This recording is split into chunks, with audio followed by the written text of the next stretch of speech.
ವೀಕ್ಷಕರೇ, ಹೇಗಿದ್ದೀರಾ ಎಲ್ಲರೂ? ಸೊ ಇವತ್ತು ನಾನು ಗೃಹಿಣಿಯರು ಮನೆಯಲ್ಲೇ ಕೂತ್ಕೊಂಡು ಮಾಡುವಂಥ ಒಂದು ಒಳ್ಳೆ ಬಿಸ್ನೆಸ್ ಬಗ್ಗೆ ತಿಳಿಸ್ಕೊಡ್ತಾ ಇದ್ದೀನಿ. ಸೊ ಇದು ಚೆನ್ನಾಗಿರುತ್ತೆ ವೀಕ್ಷಕರೇ.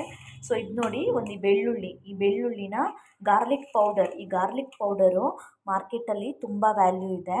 ಸೊ ಇದನ್ನು ನಾವು ಗಾರ್ಲಿಕ್ ಪೌಡರ್ನ ಮನೆಯಲ್ಲೇ ಮಾಡಿಬಿಟ್ಟು ನಾವು ಅದನ್ನು ಮಾಲ್ಸಲ್ಲಿರುವಂಥ ಮೆಕ್ಡೋಲ್ಸು ಅಥವಾ ಡಾಮಿನೋಸು, ಈ ಬೇಕ್ರಿಗಳಲ್ಲೆಲ್ಲ ಗಾರ್ಲಿಕ್ ಪೌಡ್ರನ್ನ ಮಾರಾಟ ಮಾಡ್ಬೋದು.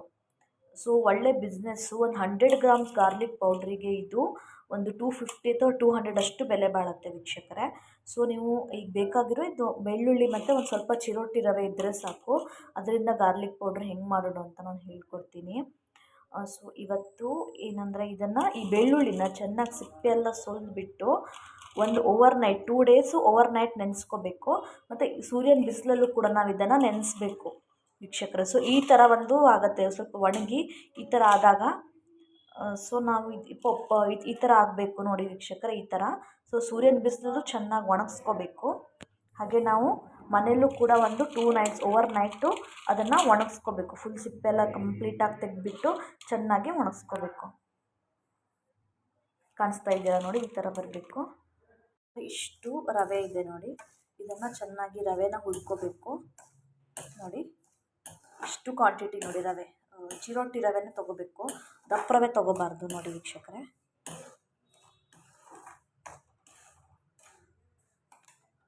ಆಗ ಈ ಥರ ಹುರ್ತಾ ಇರಬೇಕಾದ್ರೆ ನಾವು ಬೆಳ್ಳುಳ್ಳಿ ಕೂಡ ಇದಕ್ಕೆ ಮಿಕ್ಸ್ ಮಾಡ್ಕೋಬೇಕು ನೋಡಿ. ಈ ಥರ ಬೆಳ್ಳುಳ್ಳಿ ಮಿಕ್ಸ್ ಮಾಡ್ಕೋಬೇಕು, ಚೆನ್ನಾಗಿ ಹುರ್ಕೋಬೇಕು. ಅಂದರೆ ಮಾತ್ರ ಈ ಬೆಳ್ಳುಳ್ಳಿ ಸ್ವಲ್ಪ ಒಣಗಿದ್ರೆ ಚೆನ್ನಾಗಿ ಟೇಸ್ಟ್ ಬರೋದು ವೀಕ್ಷಕರೇ. ಸೊ ಈಗ ಮನೆಯಲ್ಲೇ ಕೂತ್ಕೊಂಡು ಬಿಸ್ನೆಸ್ ಮಾಡ್ಬೋದು ಈ ಥರ. ಅದೇ ನೀವು ಬೆಳ್ಳುಳ್ಳಿ ತೊಗೋಬೇಕಾದ್ರೆ ಸ್ವಲ್ಪ ಫಾರ್ಮಲ್ಲಿ ಬೆಳೀತಾರಲ್ಲ ಅಂಥ ಬೆಳ್ಳುಳ್ಳಿ ತೊಗೋಬೇಕು. ಸೊ 100 ಗ್ರಾಮ್ಸಿಗೆ ಒಂದು 200 ರುಪೀಸ್ ಬರುತ್ತೆ. ಬೇಕ್ರಿಲಂತೂ ಇದು ಬೇಕೇ ಬೇಕು, ಗಾರ್ಲಿಕ್ ಪೌಡರು. ಗಾರ್ಲಿಕ್ ಬ್ರೆಡ್ಡು ಮತ್ತು ಡಾಮಿನೋಸು, ಮ್ಯಾಕ್ಡಾನ್ಸು ಎಲ್ಲ ಕಡೆನೂ ನೀವು ಸೆಲ್ ಮಾಡ್ಬೋದು.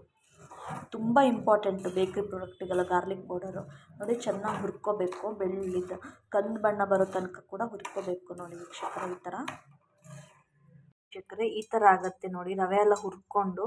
ಸೊ ಈ ಥರ ಕಲರ್ ಬರುತ್ತೆ. ಸೊ ರವೆ ಚೆನ್ನಾಗಿ ಹುರ್ಕೊಂಡಿದ್ದೀನಿ, ಆವಾಗ ತೋರಿಸ್ತಾ ಇದ್ದೀನಲ್ಲ ನಾನು.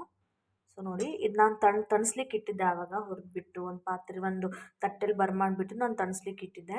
ಸೊ ನಾವೀಗ ಇದನ್ನು ಮಿಕ್ಸಿಗೆ ಹಾಕಿಬಿಟ್ಟು ಗಾರ್ಲಿಕ್ ಪೌಡ್ರನ್ನ ಮಾಡ್ಕೋಬೇಕು.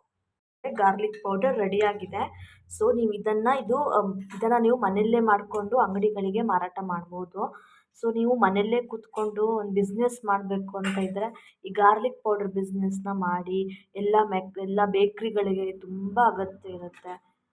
ಸೊ ನಾನಿವತ್ತು ಗಾರ್ಲಿಕ್ ಪೌಡರ್ ರೆಡಿಯಾಗಿದೆ. ಸೊ ನೀವು ಇದನ್ನು ಮನೆಯಲ್ಲೇ ಕೂತ್ಕೊಂಡು ಈ ಥರ ಗಾರ್ಲಿಕ್ ಪೌಡ್ರನ್ನ ಮಾಡ್ಬೋದು. ಸೊ ಇವಾಗ ನಾನು ಹೇಳಿದ್ನಲ್ಲ, ಬೇಕಾಗಿರೋ ಇಂಗ್ರೀಡಿಯೆಂಟ್ಸ್ ಬರೀ 2 ಇಂಗ್ರೀಡಿಯೆಂಟ್ಸನ್ನು ನಾವು ಇದನ್ನು ಮಾಡ್ಕೋಬೋದು. ಸೊ ಬೆಳ್ಳುಳ್ಳಿ ಮತ್ತು ಒಂದು ಚಿರೋಟಿ ರವೆ ಅದು ಹಾಕಿಬಿಟ್ಟು ಈ ಥರ ನುಣ್ಣಗಾಗಿ ಗಾರ್ಲಿಕ್ ಬ್ರೆಡ್ಡು, ಈ ಥರ ಗಾರ್ಲಿಕ್ ಪೌಡ್ರನ್ನ ಮಾಡ್ಕೋಬೋದು. ಇದನ್ನ ಗಾರ್ಲಿಕ್ ಬ್ರೆಡ್ಡಿಗೆ ಹಾಕ್ತಾರೆ ಬೇಕ್ರಿಲಿ, ಮೆಕ್ಡೊನಾಲ್ಡ್ಸು ಎಲ್ಲ ಮಾಲಲ್ಲಿರುವಂಥ ಕೆಲವೊಂದು ಶಾಪ್ಗಳಿಗೆ ನೀವು ಇದನ್ನು ಮಾರಾಟ ಮಾಡ್ಬೋದು. 100 ಗ್ರಾಮ್ಸ್ ಗಾರ್ಲಿಕ್ ಪೌಡ್ರಿಗೆ ನಿಮಗೆ 250 ರುಪೀಸ್ ಅಷ್ಟು ಬರುತ್ತೆ. ಸೊ ನಿಮಗೆ ಈ ರೆಸಿಪಿ ಇಷ್ಟ ಆದರೆ ಒಮ್ಮೆ ಟ್ರೈ ಮಾಡಿ. ಸೊ ನೀವು ಫಸ್ಟ್ ಟೈಮ್ ನನ್ನ ಚಾನಲ್ ನೋಡ್ತಾ ಇದ್ದರೆ ಸಬ್ಸ್ಕ್ರೈಬ್ ಮಾಡ್ಕೊಂಡು ನೋಡಿ, ಮತ್ತು ನನ್ನ ವೀಡಿಯೋನ ಲೈಕ್ ಮಾಡಿ, ಶೇರ್ ಮಾಡಿ. So thank you friends.